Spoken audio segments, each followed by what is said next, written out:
அரசாங்கத்தின் முக்கியமான திட்டங்களுக்கு நிதி மற்றும் தொழில்நுட்ப உதவி வழங்க நடவடிக்கை எடுப்பதாக உலக வங்கியின் தெற்காசிய பிராந்தியத்திற்கான உபதலைவர் மார்டின் ஜேரஸ் தெரிவித்தார்.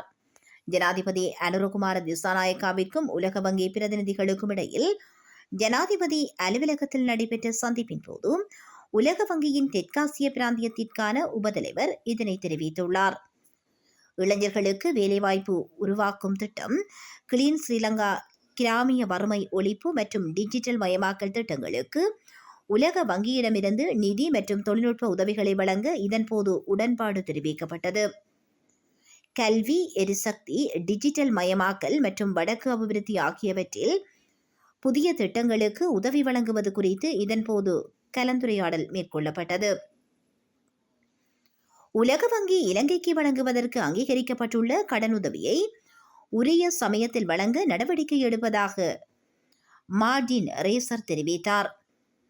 இங்கு கருத்து தெரிவித்த ஜனாதிபதி அனுரகுமார திசாநாயக்கா, கல்வித்துறை முன்னேற்றத்தின் மூலம் கிராமிய வறுமையை ஒழிக்க முடியும் என்றும் குறிப்பிட்டார்.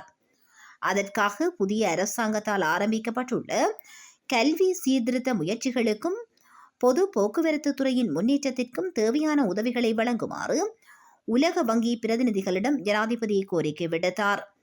இலங்கையின் விவசாய துறையில் 28% தொழில்படையில் ஈடுபட்டிருந்தாலும் இலங்கை பொருளாதாரத்திற்கு விவசாய துறையிலிருந்து மொத்த உள்நாட்டு உற்பத்தியில் சுமார் 6% பங்களிப்பு கிடைப்பது போதுமானதாக இல்லை என்றும் ஜனாதிபதி அனுரகுமார திசாநாயக்கா சுட்டிக்காட்டினார்.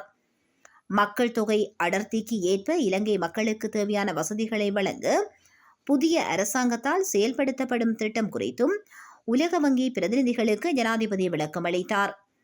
இளைஞர்களுக்கு வேலைவாய்ப்புகளை உருவாக்குவதற்கான அரசாங்கத்தின் திட்டங்கள் குறித்தும் இதன்போது ஆராயப்பட்டது.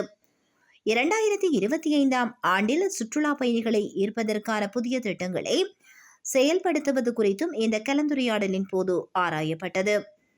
விமான நிலையம் மற்றும் துறைமுக அபிவிருத்திக்கான புதிய திட்டங்கள் செயல்படுத்தப்படும் மற்றும் துறைமுக அபிவிருத்தியை துரிதமாக மேற்கொள்ள இருப்பதாகவும் ஜனாதிபதி அனுரகுமார திசாநாயக்கா தெரிவித்தார். குறிப்பாக வடக்கின் அபிவிருத்திக்கு அதிக கவனம் செலுத்தப்பட்டுள்ளதாகவும் வடக்கில் 3 முதலீட்டு வலயங்களை நிறுவ நடவடிக்கை எடுப்பதாகவும் ஜனாதிபதி தெரிவித்தார்.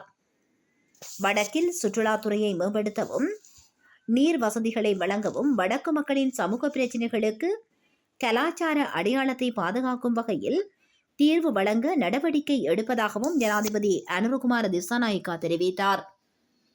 தொழில் அமைச்சரும் பொருளாதார அபிவிருத்தி பிரதியமைச்சருமான கலாநிதி அனில் ஜேந்த பெர்னாண்டோ, ஜனாதிபதியின் செயலாளர் கலாநிதி நந்திக சனத்குமார் நாயக்கா, உலக வங்கியின் பிராந்திய உள்நாட்டு பணிப்பாளர் மாலைதீவு இலங்கை டேவிட் சிலன்ஸ், உலக வங்கி மற்றும் சர்வதேச நிதி கூட்டுத்தாபன இலங்கை மற்றும் மாலைதீவு உள்நாட்டு பணிப்பாளர் உபதலைவரின் விசேட உதவியாளர் கிசோன் அபயவர்தன ஆகியோரும் இந்த சந்திப்பில் கலந்து கொண்டனர்.